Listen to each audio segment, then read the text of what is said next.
അത് പറ്റാത്തതുകൊണ്ട് നമ്മളൊരു പാലത്തിൻ്റെ മുകളിലൂടെ പോകുന്ന സമയത്ത് കുട്ടിയെ പുഴയിലേക്ക് എറിയണം. ഈ ഡെഡ് ബോഡി പുഴയിലേക്ക് എറിയണം.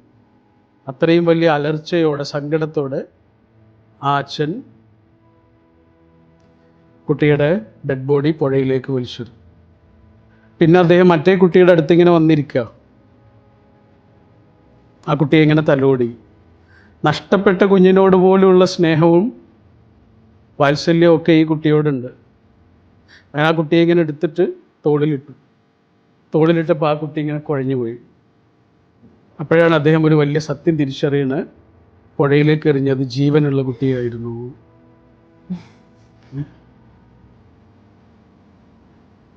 ഇതൊരു എഴുത്തുകാരൻ അയാളുടെ റൂമിലിരുന്ന് വെറുതെ എഴുതിയുണ്ടാക്കിയ ഒരു ഭാവനയാണ്.